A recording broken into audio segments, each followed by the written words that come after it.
You may remember from my season preview a masked man named No Way.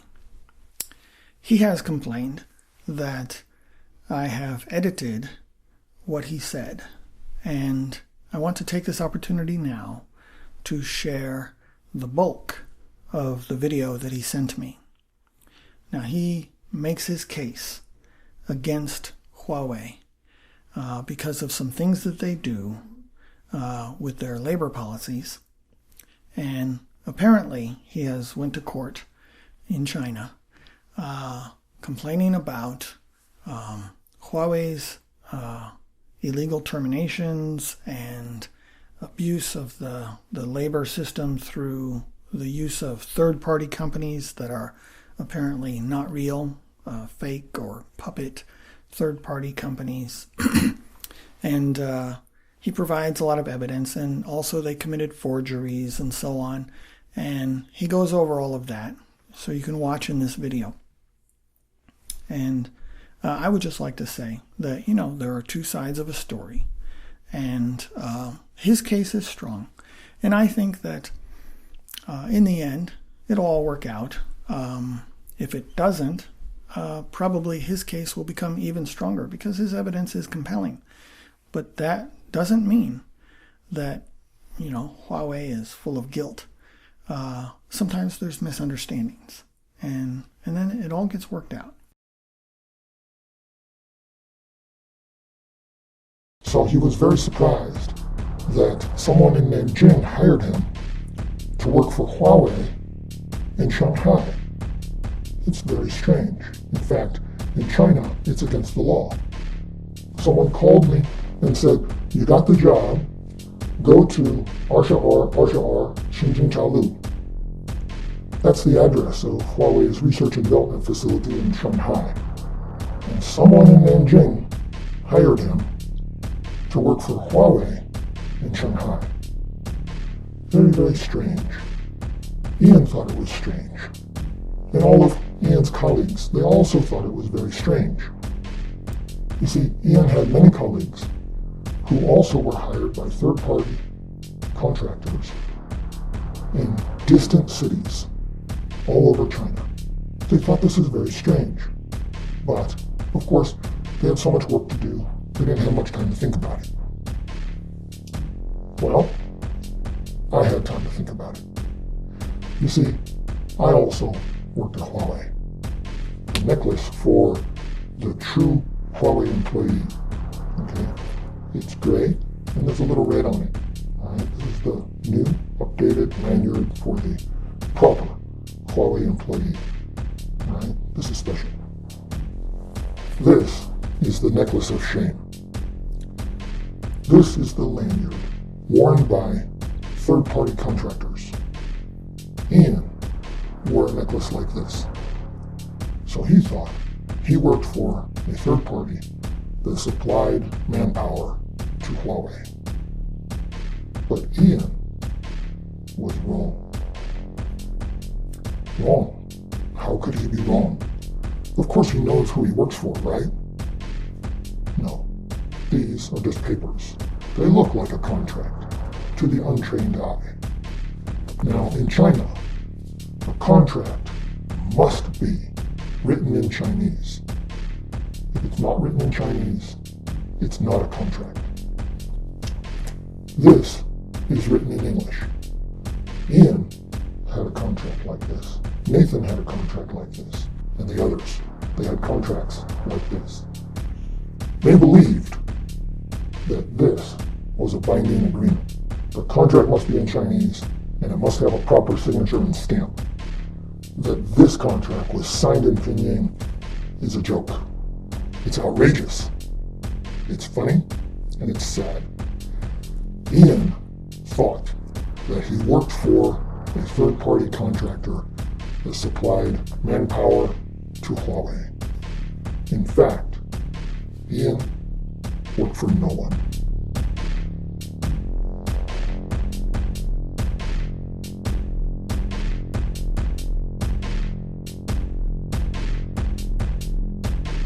You walk in right here, and You ask them, I need my tax records because I need to pay taxes in my home country. I need a record of the taxes that I've paid here in China. Please give them to me. And they will put some information into their computer, and they might look at you and say, I'm sorry, there's no record that you ever paid any taxes. And if you're someone like me, you might further your investigation, talk to some lawyers, and ultimately what you find out is shocking. Why would a famous company like Huawei be involved in this small-time tax theft? Why? For the money? No. Of course not. So then why? Well, it's simple. You see, the foreign colleague, he thinks he works for a third party. But as we now know, that relationship with the third party is illegitimate. It's not real. It's based on a fake contract. So, if there's any kind of labor dispute, when he starts talking to a lawyer, he finds out he doesn't even have a legal basis to remain in China. And you can't fight if you can't be here. And this is why foreign employees all around China working for Huawei are working on fake contracts and illegitimate relationships with third-party puppet companies.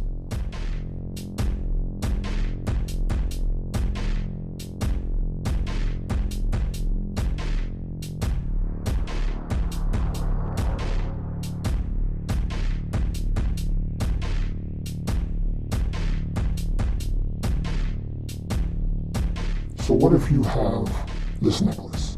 What if you are the official Huawei employee? Their contract can be invalidated at will by Huawei. Well, that's strange, isn't it? We would think that a contract is a contract. It's a promise. And both parties will keep their promise under the law. But no. Not in China. Let me explain. In order to work in China as a foreigner, you have to have a foreign expert certificate. So this made it very easy for Chinese companies to hire foreigners, especially experts who have technical expertise, who know technical secrets, and so on. Hire them, squeeze them for everything that the company could get, and if this foreigner is no longer of any use, cancel his expert certificate, terminate him, send him home. If he argues, he can go to the court. The court will support the fact that, hey, with no expert certificate, you can't be here. No expert certificate, no job. Sorry, that's the law. So this was causing more and more trouble and trouble with different governments and so on. Finally, Beijing says, no, you can't use this argument anymore. All right, so foreign workers are now protected under the law, right? No, unfortunately, no. It doesn't work that way with Huawei. In Shenzhen, Huawei's power is great, and the local court's power is not so great. So Huawei can pretty much do whatever they want. If you have a labor dispute with Huawei, if you're a foreigner, and you have a labor dispute with Huawei in Shenzhen, forget it. Okay? You can't win. You will have no protection at all. So when you go to the court, you'll find out suddenly that your expert certificate is canceled. And your own lawyer will say, well, it's the objective fact. No expert certificate, no job. And you can say, hey, wait a minute. I thought that the employee had to agree to let their expert certificate to be canceled. And your lawyer can tell you, that's true. Why did you agree? And you'll say, what? No, I didn't agree. And he'll inform you, well, it's a matter of evidence. They have the documents showing that you signed an agreement to cancel your expert certificate. And you'll be like, oh my God, Am I in the Twilight Zone? What's going on? I didn't. So, what you do is you go to talk to the government. You can go to the Shenzhen Bureau of Foreign Experts Affairs. Okay, this is the address. You can talk to Ms. Wong or whoever you want to talk to. Okay, I took out her phone number, but the address is there. You don't need an appointment. You can go and talk to them. When we went in there, we went in strong. Okay, and we had papers from the court. And we took advantage, to tell you the truth. We went in there, and we got a lot of cooperation from the government. That was great. But what happened is, they gave us some evidence. They didn't give it to us. They showed us what we wanted to see, and we made copies, okay? And as soon as they saw what we were doing, and that we were fighting with Huawei, they tried to get those papers back, but we were not having it, okay? We got the evidence. It's here. We have forgeries. We have false statements made by Huawei to the government in order to abuse foreign workers so that the foreign worker can just be kicked out of China. It sounds really cruel, doesn't it? Yeah, that's because it is. This is the forgery. Here's a close-up. The court forced Huawei to pay for the handwriting analysis on this forgery. And at that moment, Huawei decided, okay, you know what? We're going to pull this evidence. So Huawei no longer wants to make the argument that because the expert certificate is canceled, therefore the worker cannot be here. So, worker wins, right? No. As you know, justice delayed is justice denied. So you can win at the first step, that's arbitration. And you can have a judgment in your hand that says it's a wrongful termination. But unfortunately, at the arbitration level, there is no power to force the company. That's what the judgment said. It said, wrongful termination, however, we have no power to enforce the law at this level. So what do? You go to court, the first level court. And there, you can fight. But there's a lot of other loopholes that the company can use, and they will delay. Okay? You're in China, right? And it's difficult to stay for years while the court case is going on. When you win in the first court, Huawei will appeal. Then you'll have to go to the second court. And that'll take another 1 or 2 years. How are you going to stay in China? Now, you may think there's no way to win. The government will not punish Huawei for forging documents in your name. If they won't punish Huawei for that, when they're caught red-handed, then that means Huawei can do anything they want.